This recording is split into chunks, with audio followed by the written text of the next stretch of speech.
कुछ विशेष बात मुझे कहनी है आपसे।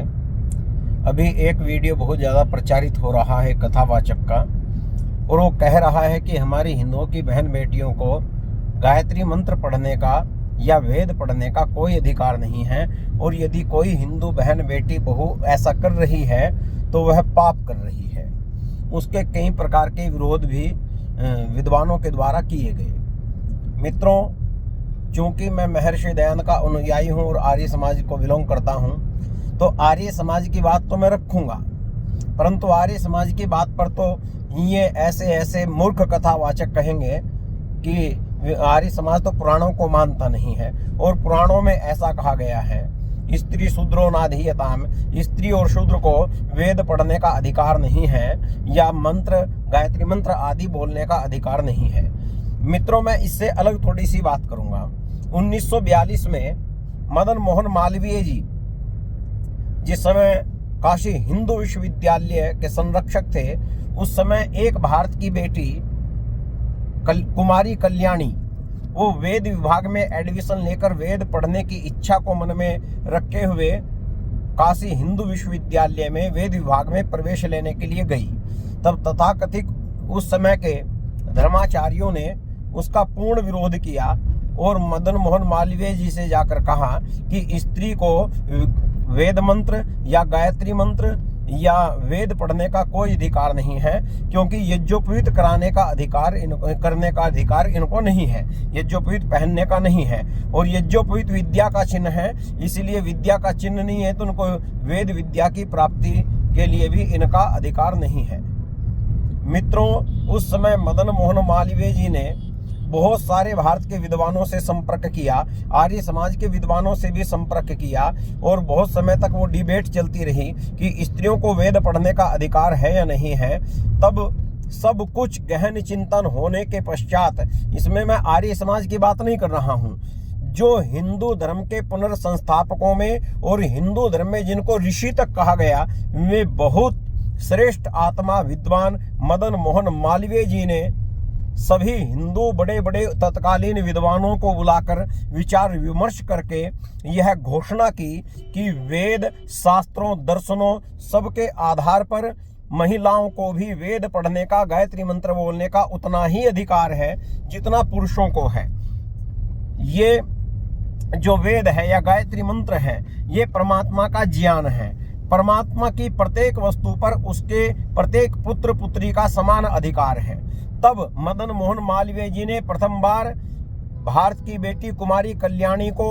1943 में वेद विभाग में एडमिशन दिलाकर उसके वेद के पढ़ने के मार्ग को प्रशस्त किया। आज ये जो बेटियों का विरोध करने में लगे हैं कि इनको गायत्री मंत्र नहीं बोलना चाहिए, इनको वेद नहीं पढ़ने चाहिए, ये केवल और केवल महर्षि दयानंद या आर्य समाज या वेदों के विद्वानों का ही खंडन नहीं कर रहे हैं, ये हिंदू धर्म के उस ऋषि, उस पुनर्संस्थापक, पुनरुत्थानकर्ता मदन मोहन मालवीय जी की भी आत्मा की हत्या कर रहे हैं। इनको शर्म नहीं आती। इसलिए यहां आकर मुझे कहना इतना है, हमारी माता सीता वेदों की विदुषी थी, कई वेदों की विदुषी थी,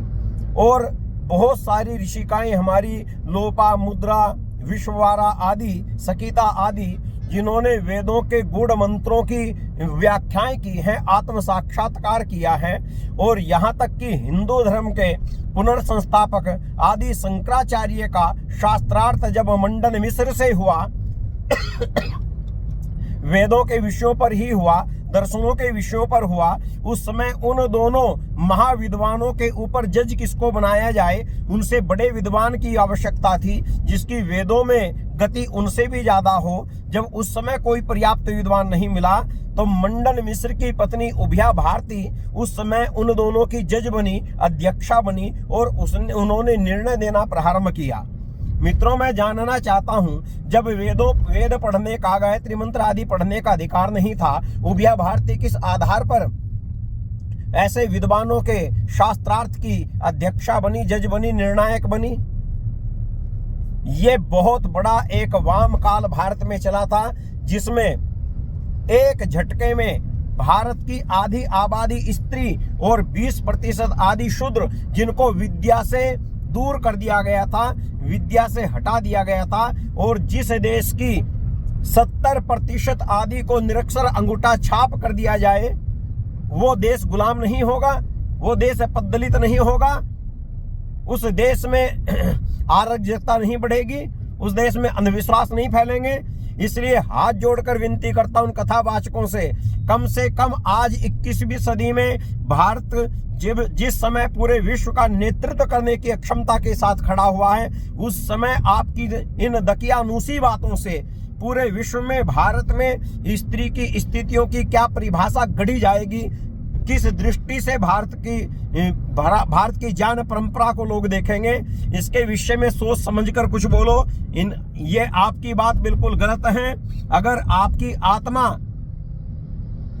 आपकी आत्मा ये मानती है कि आपको भी कथावाचक बनने के लिए किसी माँ की कोख से जन्म लेना पड़ा है, मैं पूछता हूं, जिस वेद के व्याख्याता महर्षि दयानंद, महीधर, शायणाचार्य और अन्य वेद के विद्वानों को भी माता के गर्भ से जन्म लेना पड़ा। जो माता वेद का विद्वान पैदा कर सकती हैं, वो माता वेद पढ़ भी सकती हैं, वो माता गायत्री मंत्र भी पढ़ सकती हैं। इसलिए मित्रों, आज का समय इन दकियानूसी बातों में फंसने का नहीं है।